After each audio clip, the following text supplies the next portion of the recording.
If you follow City Council meetings, you're well aware of some of the challenges Fullerton faced in 2009.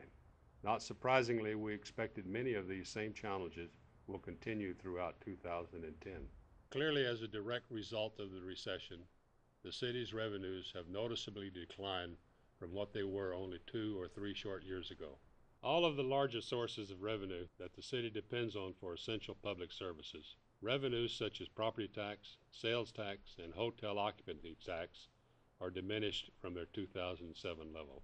To put it simply, when consumers don't consume, and when travelers don't travel, when the rates of return we expect to receive from our holdings and investments go down, the city's revenues react accordingly. As business leaders, I imagine it's easy for you to understand this. You recognize just how challenging the recession has been. Perhaps you've experienced similar trends in your own line of work. Unfortunately for local governments, the fiscal state of affairs in Sacramento makes our challenge all the more complicated. You may have read that the governor's budget released earlier this month projects a deficit of $19.9 billion for the state over the next 18 months. Essentially, this means the state's expenditures will exceed revenues by $20 billion between now and June 2011. Clearly, this is not a good situation for the state. Unfortunately, it appears that once again the state will attempt to address its budget shortfall on the backs of local government agencies like Fullerton, already struggling under the weight of the recession. We've experienced the first of these raids through the state's borrowing of property taxes from cities, counties, and special districts with Prop 1A, a voter-approved measure that allows the state to borrow 8% of cities' property tax revenue. For Fullerton, this translates into approximately $2.9 million during the current fiscal year. Additionally, the state's budget for this year and next relies upon a shift of another $2 billion from redevelopment agencies statewide. In the case of Fullerton, we could lose as much as $6.6 million this year and another $1.4 million next year. These are funds the city has used to provide businesses with low and no interest loans to targeted areas of the city, such as the transformation of downtown Fullerton. These loans have been used for seismic retrofits of historic buildings, exterior renovations, and the acquisition of fixtures and equipment, all important contributions toward helping our business base to grow and expand. We also use redevelopment funds for capital improvement projects, such as the renovation of Lions Field. When finished later this year, this $12 million project will bring a new multi-purpose athletic facility to Fullerton, supporting youth soccer, football, and softball programs. In addition to our redevelopment funds, we are concerned the state may attempt to take local gas tax revenue. If the state were to take these funds, Fullerton could lose another $2.2 million, money we rely on to pay for basic activities like road repair and street lighting. Still, despite the threat of our gas tax revenue, the city will continue to move forward on several major funded road improvement projects in the near future, projects that benefit not only Fullerton, but the larger North Orange County region. For example, through its partnership with Orange County Transportation Authority, the city continues to plan 3 grade separation projects at Placentia, Raymond, and State College. These grade separations are much needed and will help improve the flow of trade goods and travel by rail commuters through the county. Placentia will likely begin construction late this year, Raymond and State College by the year of 2013.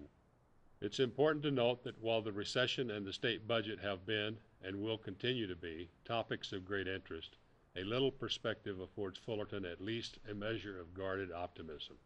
For example, while Fullerton's revenues are down over the past 2 years, sharper declines have been experienced by other communities around the county. Business registration counts, which you'd expect to have decreased, have actually increased over that same span. This is a good sign that business community sees opportunity in Fullerton. This sense of optimism is, to a large degree, buoyed by Fullerton's cautious and conservative approach to its own budgeting practices. For the better part of the past 20 years, Fullerton has maintained a prudent reserve for bumps in the road, a choice that some public agencies, like the state, have ignored to their detriment. But looking ahead to 2010 and beyond, what are the city's goals given the current economic environment? What will we focus on in the coming year? What will the city do to help business to move forward? In 2010, the city will follow a course of action consistent with a few basic principles. First, we will seek to keep the general fund operational budget that is balanced and keep revenues in line with expenditures.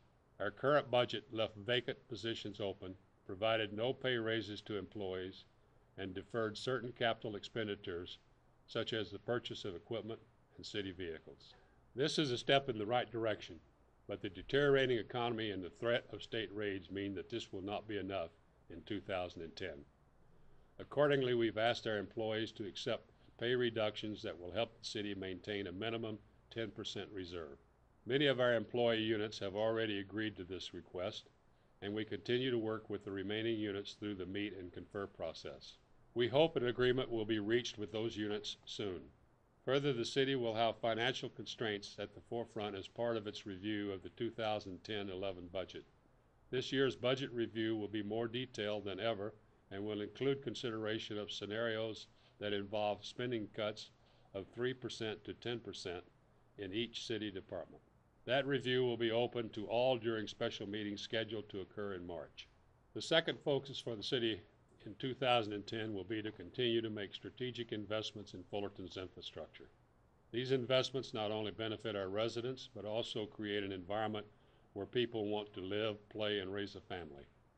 All things that should be important to business.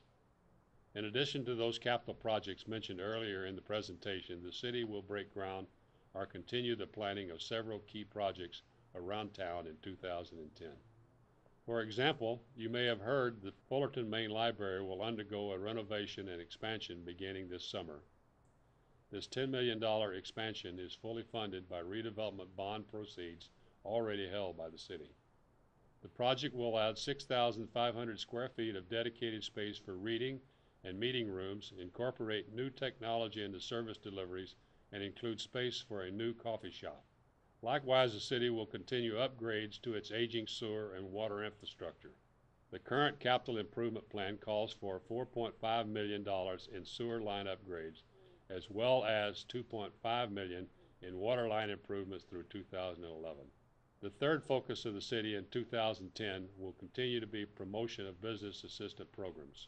While the city can't guarantee success for individual businesses, it can at least create an environment that is conducive to the success of business. As already mentioned, the City and Redevelopment Agency have a long history of helping businesses to grow through property owner and tenant loan programs. Likewise, we will continue to partner with the Chamber and promote Fullerton as a great place for business.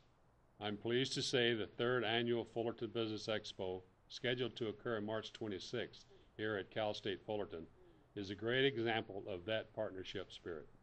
As in previous years, the expo is free and provides new and existing businesses with valuable information on everything from how to get capital to start a business, how to develop networking relationships, and where to go for business mentoring or advice. I encourage each of you to take a moment and visit with Teresa and learn more about what the Chamber can do for you. Another element of the city's Business Assistant Program is our Economic Development Action Team, or EDAT for short. The purpose of EDAT is to help businesses take root and grow, to help our business owners to navigate the sometimes complicated world of government review and approval. We recognize it can be a somewhat intimidating process for businesses to work with the city on permit review or plan approvals. You may not be familiar with the process, not realize what's expected of you, or even know who to go to at city should you have questions. The point of EDAT is to remove that uncertainty by giving business owners a clear channel for face-to-face communication with key city staff across departmental lines.